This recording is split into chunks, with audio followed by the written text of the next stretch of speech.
गाने लगी धन धन गोपाला, मीरा तो गाने लगी धन धन गोपाला, मैं तो कहूँ कांवरिया बांसुरी वाला, मैं तो कहूँ कांवरिया बांसुरी वाला। कोई कहे गोविंद कोई गोपाला, कोई कहे गोविंद कोई गोपाला, मैं तो कहूँ कांवरिया बांसुरी वाला, मैं तो कहूँ कांवरिया बांसुरी वाला। गोविंदा गोपाला,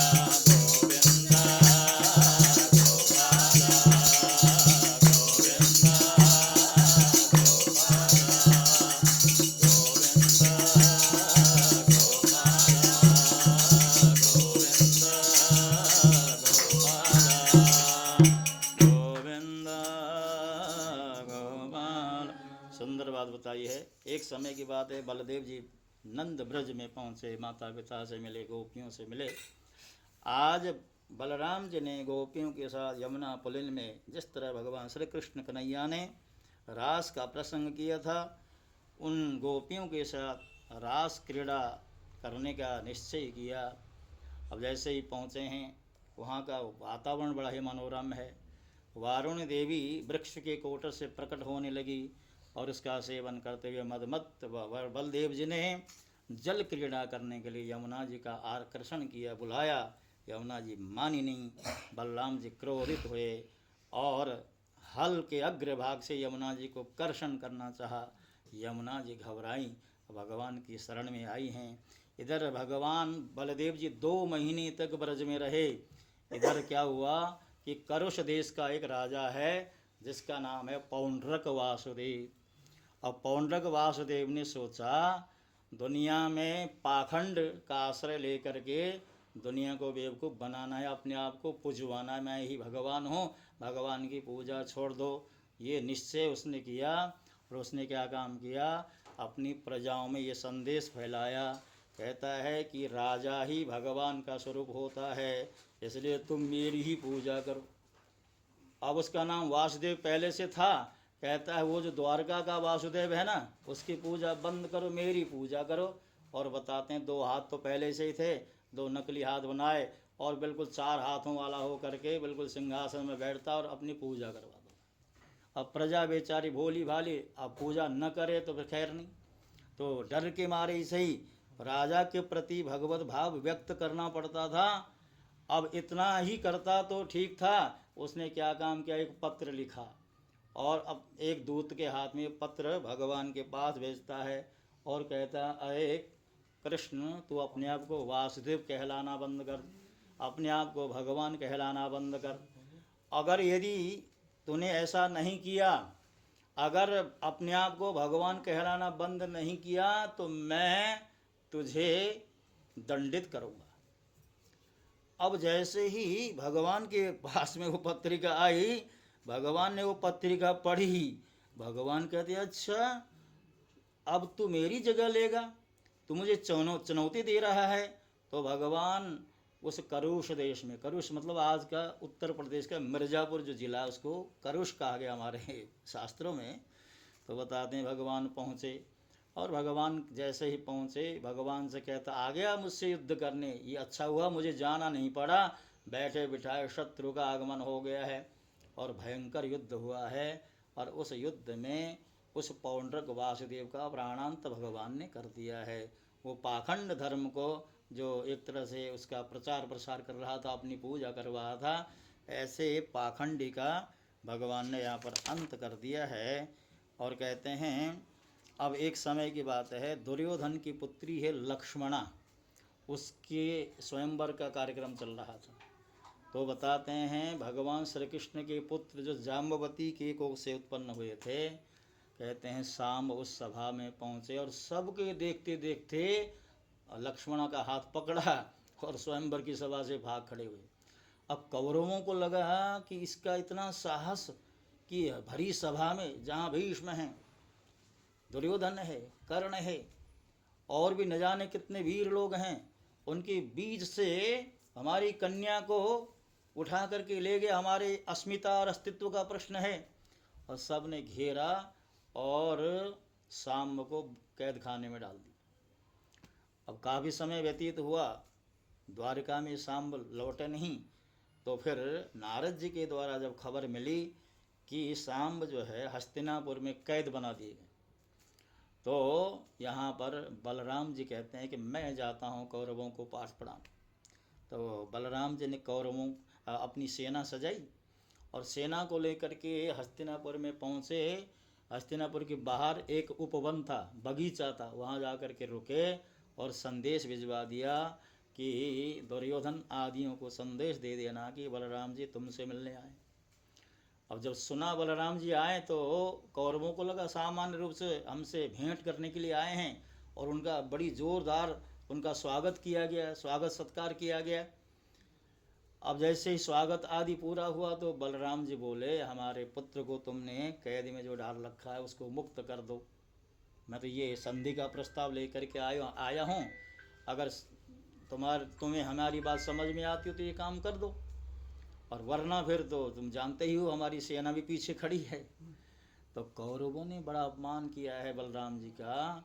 कौरव कहते हैं, अरे तुमको हमने वैवाहिक संबंध बना करके थोड़ा ऊंचा क्या बना दिया, तुम तो हमारे पैर में ही, हमारे मस्तक में पैर रखने लग गए।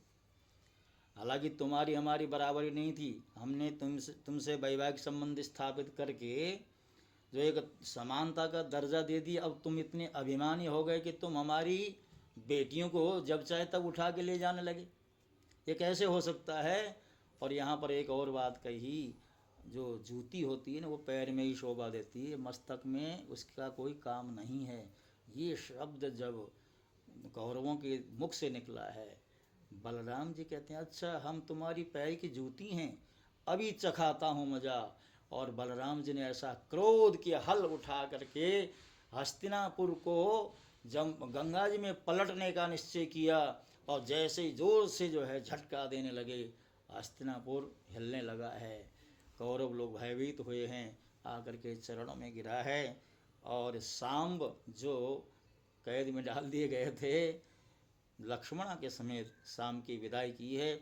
और इस प्रसंग को भी यहाँ पर विश्राम दिया है। देखिए, भगवान के जो पुरुषार्थ प्रकट हो रहे हैं, इसका एक ही हेतु है कि भगवान जब इस धरती में आते हैं, सर्वप्रथम तो माता पृथ्वी जो दुखी थी कि हमारे ऊपर दुष्टों का शासन है, तो उन दुष्टों को एक एक करके आप समाप्त कर दें, ये भाव माता पृथ्वी की रही है। तो किसी न किसी रूप में जितने भी थे, चाहे वो कौरव लोग हों या अन्य राक्षस लोग हैं, वो सब पृथ्वी के लिए भारभूत हो चुके थे।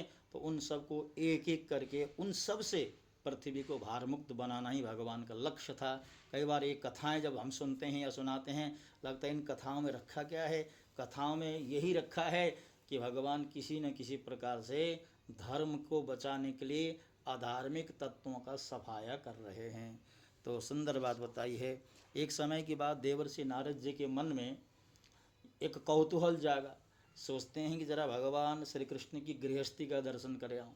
16,108 उनकी पत्नियां हैं, और उनके एक एक पत्नी से 10-10 पुत्र हैं, और 10-10 पुत्रों के 10-10 पौत्र आदि हैं। पूरा इतना विशाल परिवार है। और भगवान नारद जी के मन में कौतूहल और भी हुआ। सोचते हैं कि इतने बड़े परिवार को संभालते कैसे होंगे, उन सब को किस तरह व्यवस्थित रूप से रखते होंगे। तो नारद जी द्वारका में पहुँचे, सर्वप्रथम रुक्मिणी जी के सदन में पहुँचे, और उस सदन के बाहर लिखा था श्री कृष्ण रुक्मिणी सदन। द्वार में पहुँचे, और द्वार में पहुँच करके द्वारपाल से कहा, भैया बताओ भगवान हैं क्या। द्वारपाल ने कहा, बिल्कुल भगवान विराजमान अंदर। तो भगवान क्या कर रहे हैं। कहने लगा, विश्राम फरमा रहे हैं। तो जा करके कह देना नारद जी आए हैं। अब जैसे ही द्वारपाल ने कहा कि नारद जी आए हैं, भगवान दौड़े दौड़े आए द्वार में, आकर के नारद जी का अभिनंदन किया। और कहने लगे, महाराज आपका आगमन किस लिए हुआ, आइए अंदर विराजिए, हमारी सेवा को स्वीकार कीजिए। तो नारद जी बोले, भगवान यूँ ही बस आपके दर्शन की इच्छा थी, अब मेरे पास समय अधिक है नहीं, बस आपसे मिलना था, मिल लिया, अब मुझे यहाँ से जाने की अनुमति प्रदान करें। क्योंकि नारद जी की मनसा तो कुछ और ही थी। वहाँ से निकले, दूसरे भवन में गए, उस भवन में लिखा था श्री कृष्ण जाम्बवती सदन। वहाँ जा कर के प्रतिहारी से पूछा भगवान हैं क्या? कहने लगे हाँ बिल्कुल भगवान अंदर विराजमान हैं। क्या कर रहे हैं? कहने अभी अभी सैया से खड़े होकर के स्नान कर रहे हैं। तो नारद जी कहने लगे कि फिर तो थोड़ी देर प्रतीक्षा करनी पड़ेगी। भगवान नहा लें उसके बाद मिल लेंगे। तो खबर लगी कि भगवान ने स्नान आदि क्रिया संपन्न कर ली है, तो भगवान से मिलने के लिए गए। तो भगवान ने कहा रुकिए नारद जी, अभी तो आए हैं, कुछ हमारी सेवा स्वीकार करें। नारद जी बोले भगवान बस अनुमति दीजिए, मुझे आगे लंबा जाना है। तो यहाँ से नारद जी निकले, फिर तीसरे भवन के सामने जा कर के खड़े हुए, और उस भवन के सामने लिखा था, जो पट्टिका होती है घर के बाहर, उसमें लिखा था श्री कृष्ण सत्यभामा निवास। अब वहाँ जैसे ही पहुँचे, प्रतिहारी से पूछा भैया भगवान हैं क्या? कहने लगे हाँ जी। क्या कर रहे हैं? स्नान के उपरांत जो अपनी जो संध्योपासना होती है उसे संपादन कर रहे हैं। तो कहने लगे भगवान से मुझे मिलवा दोगे? तो मिलवा दिया। तो भगवान तो अपनी नित्य कर्मों में, अपने संध्योपासना में बैठे थे। भगवान ने कहा नारद जी रुकिए, मैं अपना ये नित्य कर्म पूरा कर लूँ, फिर आपका स्वागत अभिवादन आदि करना चाहता हूँ। नारद जी बोले बस भगवान आपके दर्शन की इच्छा थी आगे। यानी इस तरह नारद जी जिन जिन भवनों में गए, नारद जी थक गए बेचारे 16,108 भवनों में, किंतु हर भवन में भगवान को अलग अलग क्रियाओं में देखा है। क्योंकि नारद जी के मन में कौतूहल था, देखूं तो सही भगवान किस तरह अपनी गृहस्थी का निर्वहन कर रहे हैं। और भगवान तो भगवान ही है, कोई सामान्य जन तो है नहीं। तो इस तरह इस लीला को, इस चरित्र को यहाँ पर विश्राम दिया। एक दिन भगवान अपनी सुधर्मा नाम की सभा में बैठे थे, तो बताया एक दूत आया, और दूत ने आकर के द्वारपाल से कहा मैं भगवान से मिलना चाहता हूँ। तो दूत ने भगवान को संदेश दिया। भगवान ने उसको बुलाया, बिठाया, और उस दूत से पूछा कि भैया तुम कौन हो, कहाँ से आए हो, क्या चाहते हो? वह दूत कहता है कि मुझे जरासंध के द्वारा कैद किए हुए राजाओं की ओर से भेजा गया, और उन राजाओं को यह निवेदन है कि हमें अकारण जरासंध ने कैद बनाया हुआ है, हमारा शोषण कर रहा है, हमारा राज्य छीन लिया, हमारा सब कुछ वैभव जरासंध के अधीन हो गया, हम अब जिएं तो कैसे जिएं, आप ही हमारी रक्षा कर सकते हैं।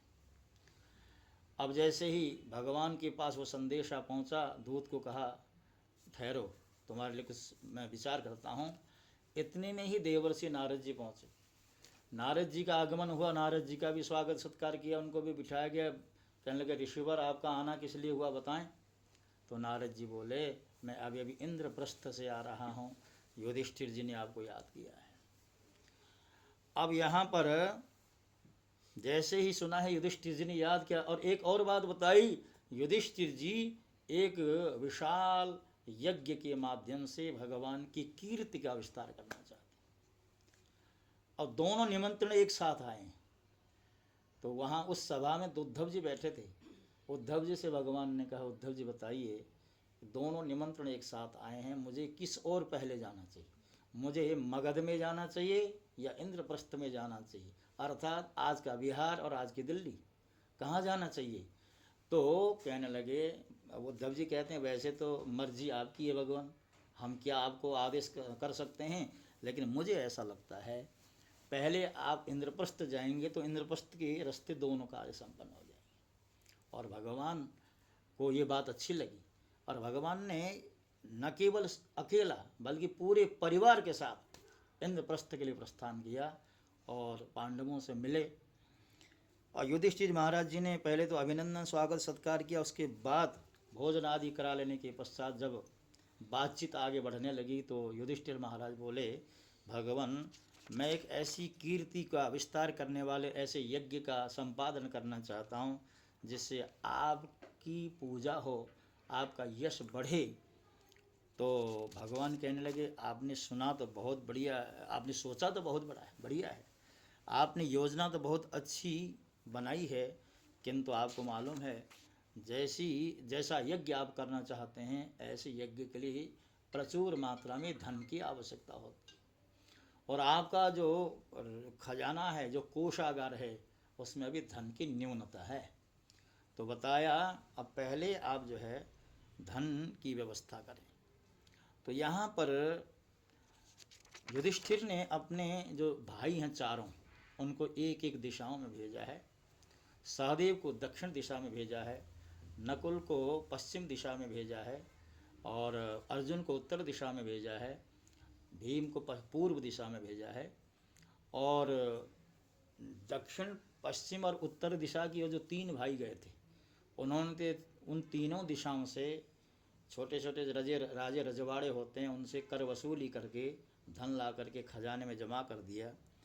किंतु पूर्व दिशा में जो भीम गए थे, भीम कहते हैं कि वैसे तो पूर्व दिशा लगभग जीत ली गई है, लेकिन जरासंध को जीतना बड़ा मुश्किल है। जरासंध मुझसे जीता नहीं गया। और जरासंध किसको कहते हैं? जरासंध कहते हैं बुढ़ापे को। और बुढ़ापे को जीतना तो भगवान की कृपा से संभव है, अन्यथा बुढ़ापा नहीं जीता जा सकता। तो बुढ़ापे का जो कष्ट होता है, भगवान ही उससे पार कर सकते हैं, लगा सकते हैं। तो भगवान ने कहा चिंता मत करो, मैं तुम्हारे साथ हूँ। तो बताया भगवान ने अर्जुन और भीम को अपने संग लिया और साधु का, ब्राह्मण का वेश धारण किया, और कहते हैं जरासंध की राजधानी में पहुँचे। और जरासंध की राजमहल के बाहर पहुँचे। पहुँच करके वहाँ पर जो सेवक थे, द्वारपाल थे, उनसे कहा कि राजा से कह देना 3 भिक्षुक आए भिक्षा लेने के लिए।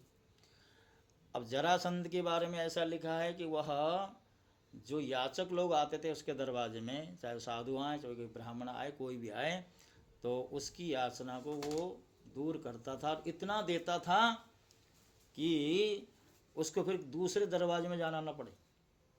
तो इतना दानी था वो। तो बताते हैं भगवान जैसे पहुँचे हैं दोनों भाइयों को लेकर के, अब जरासंध को खबर मिली, वो दौड़ा हुआ अपने पास जो भिक्षा का जो सामान होता है, अन्न है, दक्षिणा आदि हैं, लेकर के द्वार पर आया। तो भगवान कहते हैं राजन, हम अन्न आदि की भिक्षा लेने के लिए नहीं आए हैं, हम तो युद्ध की भिक्षा लेने के लिए आए हैं। यहाँ लिखा युद्धम नो देहि राजेंद्र द्वंद्वशो यदि मन्यसे युद्धार्थिन वयम प्राप्ता राजन्या नान्न कांक्षिण। राजन, हम अन्न की याचना लेकर के नहीं आए, हम तो युद्ध की याचना लेकर के आए। और अपना परिचय दिया, अशो ब्रिकोदर, ये भीम हैं, ये अर्जुन है, और मैं कन्हैया हूँ। और कहते हैं कि जरासंध हंस पड़ा, कहता अरे कन्हैया तू यहाँ भी आदम का, तुझे तो मैंने मथुरा से भगा दिया था, युद्ध में तो भाग खड़ा हुआ था, इसलिए तुझे रण छोड़ रहा है, कहते हैं। तो यहाँ भी आ पहुँचा। जरासंध बोला ऐसा है, मैं तुझसे तो युद्ध करूँगा नहीं, क्योंकि तू तो भगोड़ा है, भगोड़े के साथ क्या युद्ध करना। और अर्जुन थोड़ा छोटा है, मेरी बराबरी का नहीं है। और भीम की ओर इशारा करता हुआ कहता है इसके साथ युद्ध कर सकता। और युद्ध के लिए तैयार हो गया। और कहते हैं अपने ही खजाने से, अपने ही शस्त्रागार से एक गदा निकाल करके भीम को दी है, और दूसरी गदा स्वयं लेकर के गदा युद्ध आरंभ हुआ है। लंबे समय तक गदा युद्ध चला। फिर उनका द्वंद्व युद्ध, यानी कुश्ती वाला जो युद्ध होता है, एक दूसरे को पछाड़ना है, दांव से उसको पटकना है, ये सब चलता रहा। किंतु युद्ध का परिणाम निकलता नहीं। कई दिनों तक युद्ध चला। अब युद्ध का नियम ऐसा होता था कि सुबह आरंभ हो जाए सूर्योदय में, सूर्यास्त में युद्ध बंद हो जाता। और युद्ध बंद के बाद तो फिर आपस में मित्रता का सा व्यवहार होता था, फिर कोई शत्रुता का भाव नहीं, क्योंकि ये जो मर्यादा स्थापित की गई थी उसका अक्षर से पालन होता था। अब एक दिन ऐसा हुआ, युद्ध करते करते भीम इतने थके, भगवान से कहने लगे कन्हैया अब मेरे अंदर युद्ध करने की क्षमता रही नहीं, अब मैं लड़ नहीं सकता। कन्हैया बोले एक बार और प्रयास करके देखो, कल जो युद्ध में जाओगे ना, मैं एक इशारा कर दूंगा, फिर तुम उसको समझ जाना और वैसा ही करना। अब जो अगले दिन पुनः युद्ध के लिए प्रवृत्त हुए, भगवान ने एक तिनका उठाया, उसको चीर डाला, और चीर करके उसको विपरीत दिशाओं में डाल दिया। हालांकि पहले भी चीरा था, लेकिन जैसे चीरा ऐसे छोड़ दिया तो फिर आगे जुड़ जाता था। लेकिन अब की बार जब चीर करके विपरीत दिशा में डाल दिया गया तो उसका जुड़ना बंद हुआ और वो मृत्यु को प्राप्त हुआ। और उसके खजाने में जो भी कुछ दौलत थी वो सब लेकर के आए और आ करके युधिष्ठिर की कोषागार में इसको डाल दिया और फिर राजस्व यज्ञ आरंभ हुआ। और बताते हैं राजस्व यज्ञ में किसकी क्या भूमिका थी। कहते हैं भीम को रसोई का पाकशाला का अध्यक्ष बना दिया गया और कोषाध्यक्ष किसको बनाया, दुर्योधन को बनाया। और कहते हैं गुरु शुश्रूषुणे जिष्णु, अर्जुन को बड़ों की सेवा का जिम्मा दे दिया। और कृष्ण पादावने जने, भगवान श्री कृष्ण को देखिए, भगवान श्री कृष्ण ने चरण धोने का कार्य लिया। जो भी वहाँ संत आते थे, बड़े लोग आते थे, गुरुजन आते थे, उन सब के चरण धोने का कार्य किसने लिया, भगवान श्री कृष्ण ने। बोलो सच्चिदानंद भगवान की। विष्णु सहस्र नाम के अंदर भगवान के 3 नाम हैं, 1000 नामों में 3 विशिष्ट नाम हैं। अमानी मानदो मान्य, कहते हैं एक नाम है अमानी, अर्थात भगवान को मान की चाहत नहीं है। दूसरा नाम है मानद, मानद क्या किसको कहते हैं, जो मान देता है। और तीसरा नाम है मान्य, यानी वो मान्य है। वो मान्य किस लिए हैं, उनको सब लोग क्यों मानते हैं, क्यों उनका सम्मान करते हैं, क्योंकि वो अमानी है। जो अमानी होता है वही दूसरों को मान देता है, और जब दूसरों को मान देता है उसकी ही मान्यता बढ़ती है। तो ये भगवान श्री कृष्ण की ऐसी भूमिका उस यज्ञ में थी। और कहते हैं यज्ञ आरंभ होने से पूर्व ये निश्चय करना था कि अग्र पूजा किसकी हो।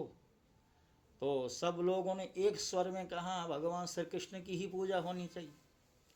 वासुदेवं परित्यज्य योऽन्यं देवमुपासते, तृषितो जाह्नवी तीरे कोपं वाञ्छति दुर्भगः।